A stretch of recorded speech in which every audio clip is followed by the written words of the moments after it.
Welcome all. दरकार YouTube channel पर आप सभी का बहुत बहुत स्वागत है। दोस्तों, दरअसल पिछले वीडियो में हम लोगों ने आपके साथ खोपटा टाउनशिप से रिलेटेड एक वीडियो शेयर किया था और उसी वीडियो का रिस्पांस देखते हुए आज का ये वीडियो हम आपके साथ शेयर करने वाले हैं।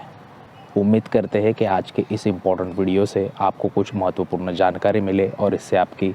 मदद हो। तो इसी चीज़ को ध्यान में रखकर ये बात हम समझते हैं कि हाल ही में नवी मुंबई के खोपटा न्यू टाउन और नैना रीजन में लोगों का लैंड परचेस के रिगार्डिंग इंटरेस्ट काफ़ी पैमाने में देखने को मिल रहा है और इसीलिए ये वीडियो आज हम आप तक लेकर आए हैं, जिसमें हम आपको बताएंगे कि एक सक्सेसफुल लैंड की परचेस किस तरह की जाती है, जिसमें क्या कुछ प्रोसेस और क्या स्टेप्स हमें लेने चाहिए, जिससे हमें ये जो मार्केट में रिसेंटली जो भी कुछ स्कैम्स चल रहे हैं उससे हम बच सके और अच्छे से एक सक्सेसफुल लैंड में निवेश कर सके। तो दोस्तों, बिना देरी किए शुरू करते हैं आज का ये बहुत इम्पोर्टेंट टॉपिक,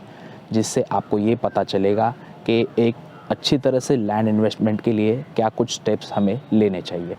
तो दोस्तों, लैंड रजिस्ट्रेशन की प्रोसेस में सबसे इम्पॉर्टेंट और सबसे पहली स्टेप यही है कि जिस भी व्यक्ति से हम लैंड खरीदी कर रहे हैं, क्या वो व्यक्ति उस लैंड का वैलिड सेलर है। जी हाँ, जिस भी व्यक्ति से हम ज़मीन खरीदी कर रहे हैं उस व्यक्ति का नाम उस 7/12 पर होना बहुत ज़्यादा इम्पोर्टेंट हो जाता है। कई बार लैंड रजिस्ट्रेशन की प्रोसेस में बेचने वाली जो व्यक्ति होती है वो उस लैंड को बेचने के लिए उस लैंड का जनरल पावर ऑफ अटॉर्नी का इस्तेमाल करके भी हमें लैंड बेच सकती है। लेकिन इसका मतलब ये नहीं है कि ये कोई इल्लीगल चीज़ है, लेकिन अगर ऐसा होता है तो हमें कुछ और भी चीज़ें हैं कानूनी, जिनको ध्यान में रखकर ही उस प्रॉपर्टी को खरीदना चाहिए।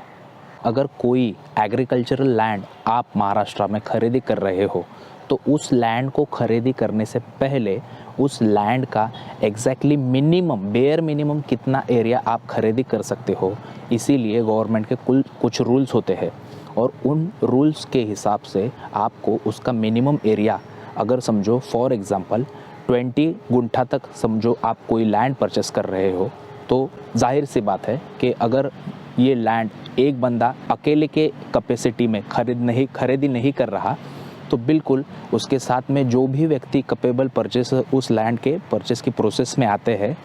उनका उस लैंड में एक इम्पोर्टेंट रोल आता है। इसीलिए इस स्टेप को समझना बहुत ज़रूरी हो जाता है, क्योंकि गवर्नमेंट की कुछ गाइडलाइंस ऐसी है, अगर जिन्हें हम पहले पहचानें तो उस लैंड की खरीदी बिक्री की प्रोसेस में हमें बहुत आसानी हो।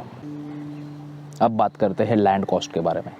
जी हाँ, महाराष्ट्र में अगर आप कहीं पर भी ज़मीन खरीदी कर रहे हो तो इस पॉइंट को समझना बहुत ज़्यादा ज़रूरी हो जाता है, क्योंकि आप जिस भी कीमत में उस ज़मीन को खरीदी कर रहे हो, क्या वो उस ज़मीन के लिए सही कीमत है,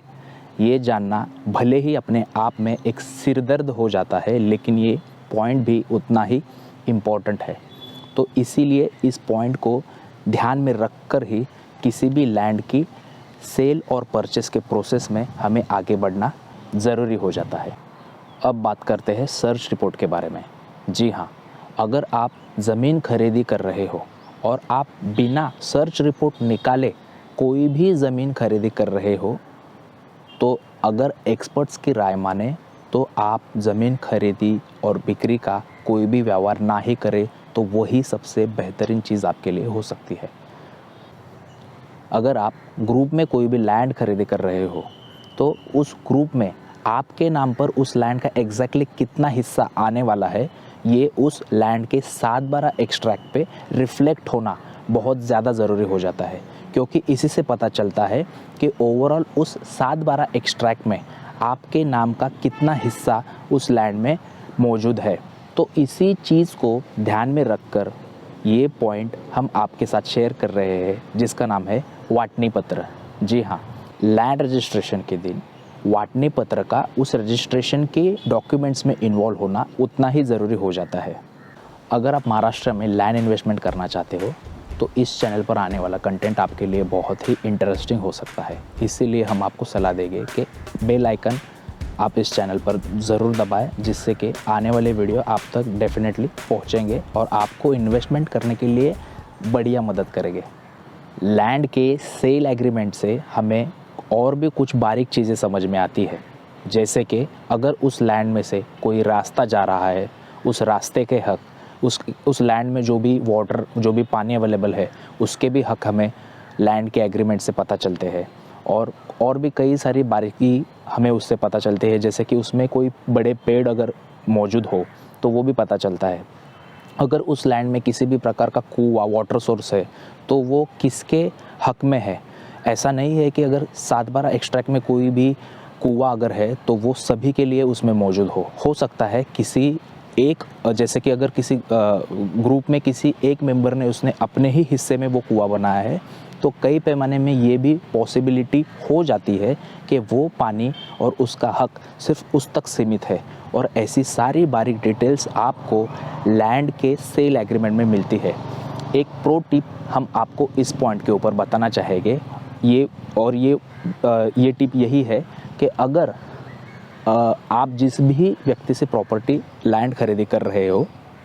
वो व्यक्ति उस ज़मीन का पुरखों द्वारा प्राप्त हुआ ज़मीन का ओनर नहीं है। इसका दूसरी भाषा में, सिंपल वर्ड्स में अगर हम कहना चाहें तो, अगर वो ज़मीन उसने हाल ही में या फिर ख़रीद कर ली हुई है, तो पॉसिबिलिटी दोस्तों हो जाती है कि उसके पास उस वक्त का, जब उसने वो रजिस्ट्रेशन कर लैंड खरीदी किया था, उस वक्त का सेल एग्रीमेंट मौजूद हो सकता है। तो आप रिक्वेस्ट करें कि उसको उस वक्त का जो भी सेल एग्रीमेंट है उसकी एक कॉपी ले और उसे ख़रीदने से पहले आप पढ़ें। और दूसरी एक चीज़, अगर आप नई कोई लैंड परचेस करना चाहते हैं, तो उससे पहले जो भी सेल एग्रीमेंट आप फ्यूचर में रजिस्ट्रेशन के दिन जिस पर आप साइन कर वो लैंड खरीदने वाले हो, उसका एक ड्राफ्ट जिसमें जो भी क्लॉजेस मेंशन हो, आप पहले ही पढ़ लीजिए, ताकि आपको रजिस्ट्रेशन के समय आसानी हो जाए। अब जानते हैं, किसी भी ज़मीन को ख़रीदने से पहले जैसे उस ज़मीन का 7/12 इम्पॉर्टेंट होता है, बिल्कुल वैसे ही उस 7/12 के ऊपर जो मालिकाना हक रिफ्लेक्ट हो रहा है, क्या उसी व्यक्ति का उस ज़मीन पर कब्ज़ा है या नहीं, ये जानने के लिए उस ज़मीन पर हमें जाकर इस चीज़ की पुष्टि करना उतना ही इम्पोर्टेंट हो जाता है। दोस्तों, अगर बात यहाँ मालिकाना हक का हो रहा है, तो हम आपको एक चीज़ यहाँ बता दें कि अगर महाराष्ट्र में आप कहीं पर भी खेती की यानी एग्रीकल्चरल लैंड खरीदी कर रहे हो, तो ये समझिए कि उस लैंड का वो मालिकाना हक उस व्यक्ति को किस तरह प्राप्त हुआ है। फॉर एग्ज़ाम्पल, अगर उस व्यक्ति को, जो भी व्यक्ति आपको ज़मीन बेच रहा है, उस व्यक्ति को वो लैंड उसके पूर्वजों से प्राप्त हुई है, तो उस व्यक्ति के भाई और बहन लैंड रजिस्ट्रेशन के समय आप लैंड रजिस्ट्रेशन ऑफिस में मौजूद होना बहुत ज़्यादा ज़रूरी बन जाता है, क्योंकि उनका कोई भी फ्यूचर में ऑब्जेक्शन आने के बाद आपको डेफिनेटली दिक्कत हो सकती है। दोस्तों, ज़मीन खरीदी और बिक्री के जो भी डील्स होते हैं, उनमें एक चीज़ और पाई जाती है जो कि खरीदी करने के पॉइंट ऑफ व्यू से बहुत समझना इसे बहुत ज़्यादा इम्पोर्टेंट हो जाता है। और ये चीज़ यही है कि जिस दिन भी आप लैंड रजिस्टर करते हो, उसके महज 1-2 दिन पहले हो सकता है कि उस लैंड का एग्जिस्टिंग ओनर जो है, उसने बैंक से या फिर किसी भी सहकारी पत्र संस्था से उस लैंड के ऊपर कोई किसी भी प्रकार का कर्जा लिया हो, तो वो चीज़ तुरंत उस 7/12 पे एक्सट्रैक्ट पे रिफ्लेक्ट नहीं करती। और जैसे कि हम सभी को पता है कि लैंड रजिस्ट्रेशन के मिनिमम 15 से 20 दिन बाद उस लैंड के ऊपर नए ओनर का नाम रिफ्लेक्ट होने का इतना समय तो कम से कम लगता है। तो उसी के दौरान हो सकता है कि उस लैंड के 7/12 पर उस पहले के ज़मीन मालिक ने कुछ जो बैंक से कर्ज़ा लिया है वो बाद में रिफ्लेक्ट हो। तो इसीलिए ये चीज़ को भी आपको क्रॉस वेरीफाई कर ही उस लैंड को परचेस करना है। अगर आप महाराष्ट्र में कहीं पर भी एग्रीकल्चरल और नॉन एग्रीकल्चरल दोनों भी प्रकार के कोई भी लैंड खरीदी करना चाहते हो, तो आपको उससे पहले आपके नाम पर महाराष्ट्र में कहीं पर भी एग्रीकल्चरल लैंड होना बहुत ही ज़रूरी हो जाता है। और अगर आप ऐसा सोच कर चलते हो कि नॉन एग्रीकल्चरल लैंड लेने के लिए किसी भी प्रकार का previously own agricultural land parcel Maharashtra में होना ज़रूरी नहीं है, तो ऐसा नहीं है। कुछ कानूनन लॉज ऐसे हैं, जैसे कि Maharashtra tenancy and agricultural land 1948। इसके अंतर्गत अगर आप ऐसा कुछ व्यवहार करते हो लैंड परचेस सेल में, तो ये जानना बहुत ज़्यादा ज़रूरी बन जाता है कि जो लैंड आपने ख़रीदा है उसको उसकी कुछ कानूनन उसके क्लॉजेस में अगर वो चीज़ बिल्कुल उसी तरह बैठती है तो हो सकता है कि वो लैंड वापस प्रीवियस ओनर को 5 से 8 सालों के बाद वापस चला जाए। तो इसीलिए हम आपको यहाँ पर ये सलाह देंगे कि आपका हार्ड अर्न मनी जो आप लैंड परचेस में लगाने वाले हो, उससे पहले आप किसी एक्सपर्ट की सलाह लीजिए। उस सलाह के बाद ही आप उस लैंड में निवेश करने के बारे में सोचिए। दोस्तों, इसी के चलते एक और चीज़ हम यहाँ आपको बता दें कि आप जो भी ज़मीन खरीदी कर रहे हो उस 7/12 एक्सट्रैक्ट पर उस ज़मीन का क्लास, उसका भोगवटादार वर्ग 1 है या 2 है, ये समझना भी उतना ही ज़रूरी हो जाता है। क्योंकि अगर वो ज़मीन क्लास 2 में आती है तो उसके लिए भी कुछ और प्रिकॉशनरी स्टेप्स लेना और उसके बाद ही उस ज़मीन को ख़रीदना ज़रूरी हो जाता है। और इसी के साथ एक चीज़ और बता दें कि क्लास 2 में लगभग 13 से 14 प्रकार के और सब टाइप्स फिर आगे चलकर आते हैं। तो इसीलिए आप उस ज़मीन का 7/12 एक्सट्रैक्ट जब पढ़ेंगे तो उसे समझना उतना ही ज़्यादा महत्वपूर्ण हो जाता है। दोस्तों, यहाँ पर हम आपके साथ एक और चीज़ शेयर करना चाहते हैं। कई बार हमारे कुछ भाई बहन, उनको शायद इस चीज़ का उतना नॉलेज ना हो लैंड रजिस्ट्रेशन और लैंड सेल एंड परचेस के रिगार्डिंग। तो ये चीज़ बहुत ज़्यादा कॉमन देखने को मिलती है कि उनको ऐसा लगता है कि लैंड का रजिस्ट्रेशन एक बार सक्सेसफुल हो गया और उस ज़मीन के 7/12 पर उनका नाम आ गया, इसका मतलब उन्होंने उस ज़मीन को सक्सेसफुली खरीदी कर लिया है और अभी उन्हें उसके लैंड के रिगार्डिंग उतनी चिंता करने की ज़रूरत नहीं है। उनके साथ कोई भी धोखाधड़ी या स्कैम नहीं हुआ। लेकिन दोस्तों, ऐसा बिल्कुल नहीं है। इसका हम आपको एक छोटा सा एग्ज़ाम्पल देकर यहाँ पर बात समझाने की कोशिश करते हैं। For example,